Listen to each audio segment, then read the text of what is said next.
নিজের বোকামিতে যখন cake delivery করতে যাই আমি প্রায় জয়পুরহাট চলে যাই। আপু আমার কাছে একটা কেক অর্ডার করে 1 পাউন্ডের মধ্যে ভ্যানিলা ফ্লেভারে, এবং কেকের ডিজাইনটা খুবই সিম্পল ফ্লোরাল ডিজাইনের ছিল, কোনো কাস্টমাইজ কোনো কিছু না।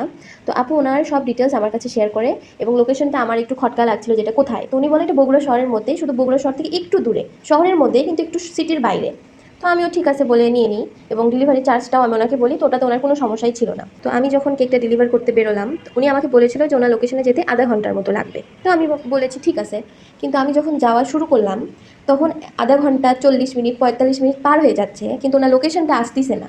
তো আমি তখন ভাবলাম যে কত দূরে আরো, কারণ রাস্তা শেষই হচ্ছিল না। আর অনেকটা দূর, মানে গ্রামের ভিতর দিয়ে একটা রাস্তা ছিল। তো আমি ভাবছি যে আরও কত দূর হতে পারে। একটা সময় আমি না প্যানিক করা শুরু করলাম, কারণ প্রায় 1 ঘন্টা হয়ে গেছে কিন্তু আমি এখনও অব্দি ওনার লোকেশনে যেতেই পারলাম না। ওনাকে আমি মেসেজ দিচ্ছিলাম, তো উনি মেসেজও সিন করছিল না। পরে আমি ভাবলাম যে না, এরকম করে আর হবে না, আমি আর যাবো না, আমি এখানেই নেমে পড়ি, যে জায়গায় হোক আমি এখানে নেমে পড়বো, আর ওনাকে বলবো যে আমি আর যেতে পারবো না, আপনি সামনে এগিয়ে আসেন। তো আমি নেমে পড়ি, নেমে পড়ার পর যে আশেপাশে কাউকে জিজ্ঞাসা করবো যে এই জায়গা কোথায় বা এটা কি, কোনো মানুষই ছিল না আশেপাশে। তো ওই যে রাস্তার পাশে থাকে না, এত কিলোমিটার দূরে এরকম যে লেখা থাকে, ওখানে আমি দেখি লেখা যে জয়পুরহাট আর কয়েক কিলোমিটার দূরেই। তো আমি এখন ওটা পড়ে ভাবলাম, আল্লাহ আমি কি জয়পুরহাট চলে আসছি, মানে ওটা পড়ে আমি আরও ভয় পেয়ে গেছি, কারণ আমি ভাবতেই পারিনি যে এটা জয়পুরহাট হবে, কারণ কয়েক কিলোমিটার দূর মানে তো অলরেডি জয়পুরহাটের মধ্যেই পৌঁছে যাচ্ছি আমি।